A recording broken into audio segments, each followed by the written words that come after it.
everybody, I'm Connor, this is Doug, and welcome to Fight for Your Right to PODDY, a podcast dedicated to the brilliance of the Beastie Boys. In this episode, we...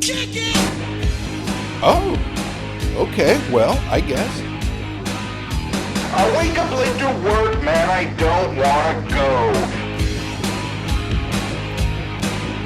I asked Doug, please, but he still says... Connor, your commitment to the insanity of these intros is without parallel. It's unquestionably questionable, but this is not that podcast. This is the Bethel School District Presents, a podcast about the Bethel School District, and this is our New Year's show. Can you believe it? 22 episodes now in the books, and we're looking at 2023 coming right at us. It's time to reflect a little bit, Connor. Let's talk about New Year's traditions for just a minute. Are there any that you and your family celebrate each and every holiday season? Well, in my younger years, I'd like to go out and have a little fun. Now that I'm getting older, I just do my best to stay up till midnight. My wife and I eat some good food, we drink a little champagne, and we try to stay up for the fireworks. What about you, Doug? Well, believe it or not, I head down to Ruston Way, and I take the polar bear plunge at the stroke of midnight. Is that true, Doug? No, that's actually not true. I barely make it to 9 p.m. most nights. I'm definitely not staying up on New Year's, but I do enjoy waking up at midnight to the sound of fireworks and being angry at my neighbors and everybody else that sets them off that woke me up from my pleasant slumber. But that's my tradition, Connor. Let's hear from some of Team Bethel on their New Year's traditions. Hi, my name is Kelly, and I work at Bethel Hope Early Learning Center. And my favorite New Year's tradition, we've been doing it since I was a little girl. My mom, and I've carried it along to my family too. My mom used to take us outside at midnight, and we'd take pots and pans and a big wooden spoon or a metal spoon, and we'd go out onto the front porch and yell as loud as we could, and we'd bang on the pots and pans. We'd say, Happy New Year! We love it, and we don't care if it bothers anybody. So now we do that with my kids, and we just really like doing that, and it's a lot of fun. I am the proud father of 3 beautiful girls, and when our oldest, Annie, who's now 6, was 2 years old, we started a tradition each New Year's Eve of spending time doing a little craft project as a family, creating little crowns that we would all wear that are made from the numbers of the upcoming year, and then we would celebrate usually with the ball drop on the East Coast so that we could have a somewhat normal bedtime wearing our homemade crowns. That last New Year's tradition was our special guest today. Mike Saccomanno is joining us in studio. Mike is the Director of Teaching and Learning, Arts and Curriculum Integration. Gotta be the longest title here in Bethel. Mike, thanks for joining us. Happy to be here. This is our New Year show, and 2023 is just around the corner, and the New Year has some big things in store for our students when it comes to music in our district. Let's talk about that. Yeah, that's right. So I started here in Bethel in 2019, and partway through my first year was when the pandemic hit, which affected all of us and certainly impacted our programs as well. Suddenly, and really without much notice, our music teachers were faced with the challenge of taking ensemble and performance classes and really struggling with the idea of what ensemble and performance means in an online environment.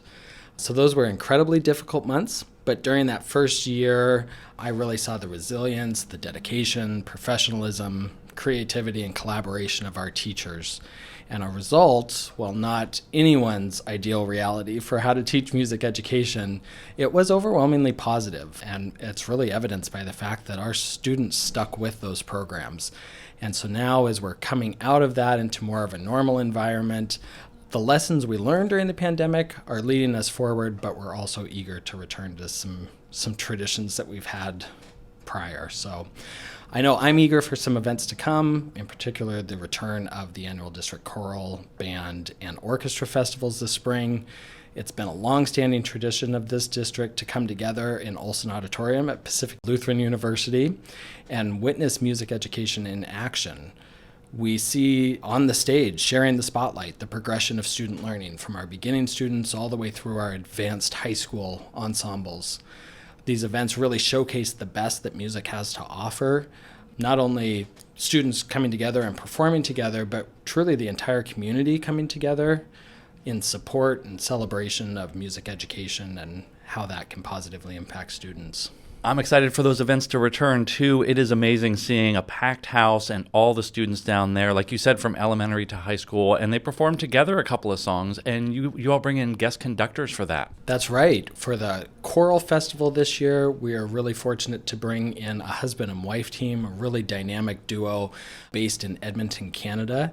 Andrew Bortz and his wife, Samara Bortz. They are the artistic directors of the Edmonton Youth Chorus, and she will be leading our middle school students through repertoire, and he will be guiding our high school students. And we actually got a little preview of that earlier this year. Our high school students that will be performing in the festival came together, and Andrew flew in, spent the day working with them, and as they learned together and grew together, it was just a great taste of what's to come at the end of March.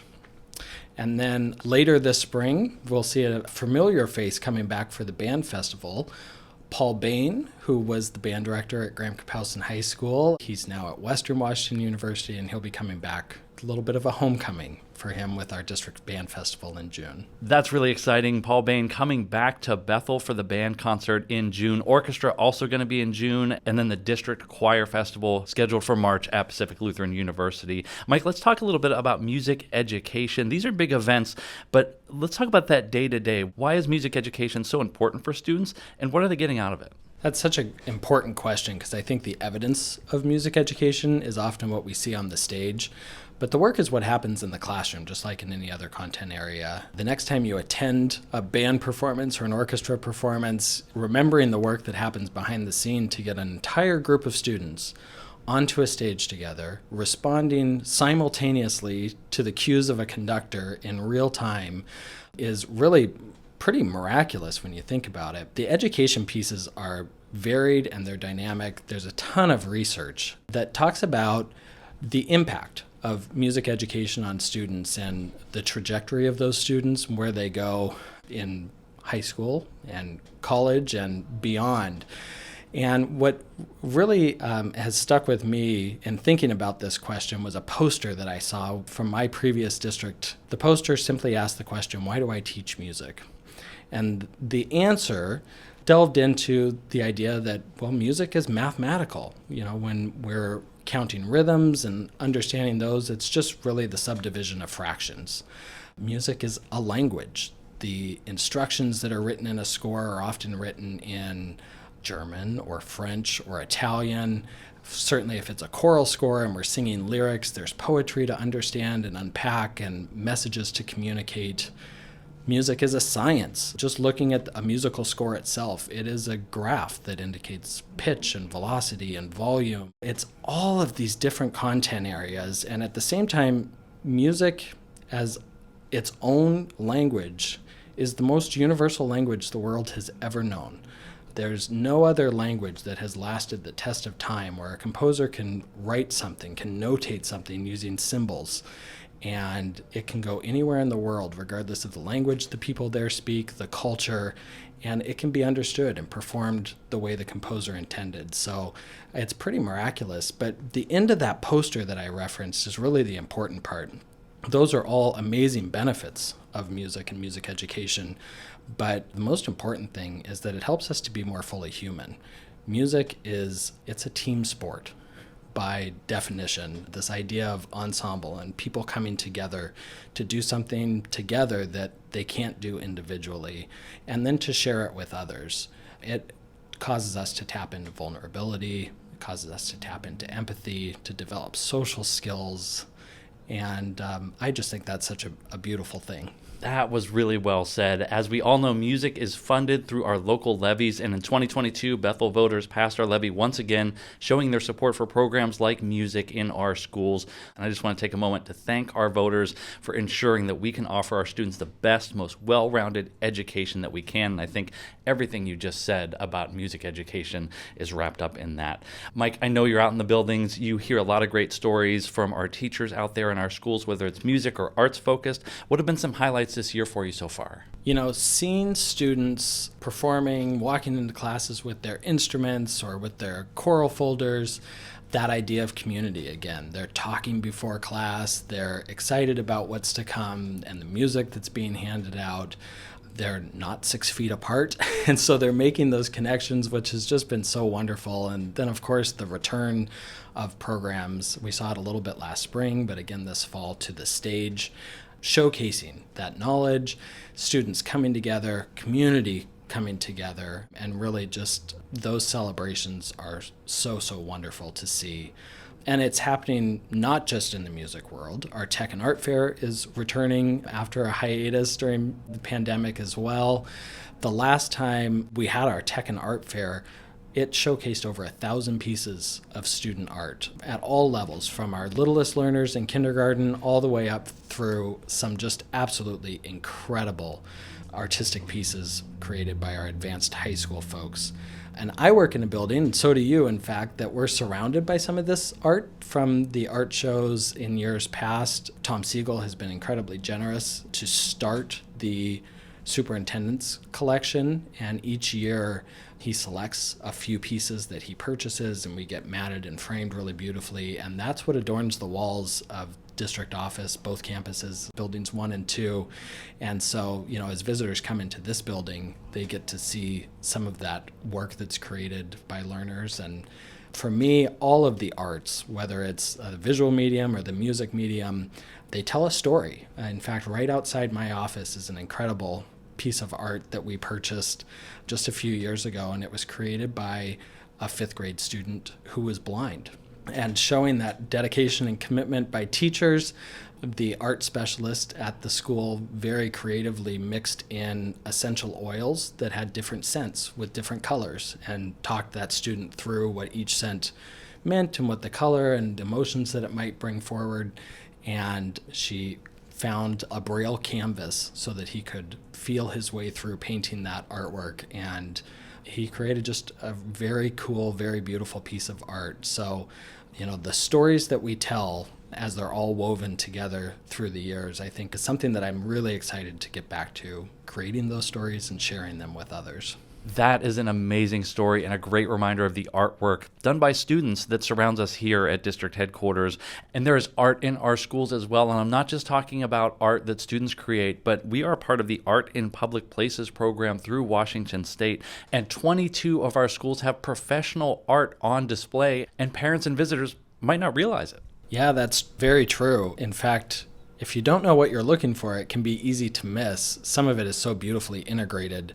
When Washington State constructs a new building, 0.5% of the state's cost is reserved to go toward art. And there's a process and a program that the district goes through, led by the Washington State Arts Commission, to select artists that represent some ideas and themes that we want celebrated in those buildings. So this art can take many different forms. If you were to visit Frederickson Elementary, for example, in the entryway, just going down the ramp towards the cafeteria, right by the music and art room, in fact, you might not notice it because the ceiling is so tall in that space, but if you were to look up, there's a large glass display hanging with multicolored glass. It's just absolutely beautiful. It's striking, and that's one of the pieces of art that we acquired through this program.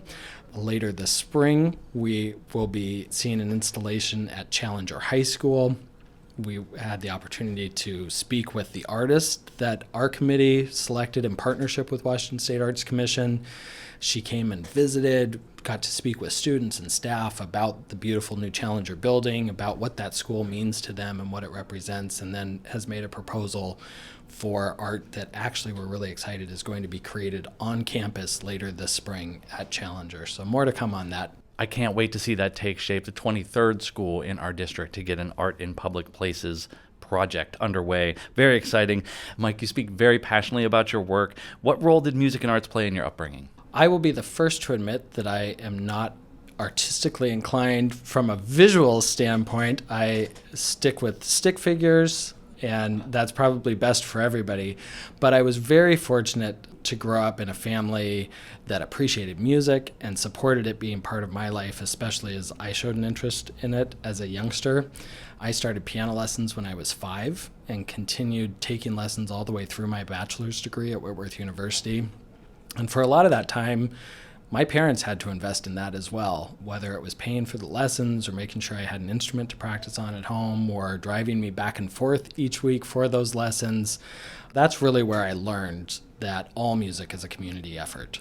So when I started my career as a choir director at Meade High School, one thing that was evident, in fact, it was written in huge letters on the wall of my classroom, was the idea of ensemble. I literally had the definition, a group of individuals working together to produce a single effect. And oftentimes that effect is sharing stories and helping create memories. In fact, one of my very earliest memories was from this time of year. I distinctly remember being in the living room at the house I grew up in Spokane with tape on all of my fingers, helping my mom as she wrapped presents, and listening to the holiday album Tennessee Christmas by Amy Grant. To this day, I can't hear a song from that album without thinking about that memory and really cherishing that. And to me, that's the power of music. That's a great memory. And I have songs like that too. I know everybody does, that just takes you back to that time and place and gives you the feeling of actually being there. It really kind of transports us. Mike Saccomanno, thanks so much for joining us. You were a choir teacher. Any chance you'll sing Auld Lang Syne for us to get us out of here? Nope. Mike is the Director of Teaching and Learning, Arts and Curriculum Integration here in Bethel. Mike, it's been a pleasure. Thanks for sharing your passion and your job with us today. Pleasure's been mine. Thank you. Great hearing from Mike there. And that's going to do it for us. Happy New Year, everyone. We'll see you next year. We've got a ton of surprises for you. Please join us.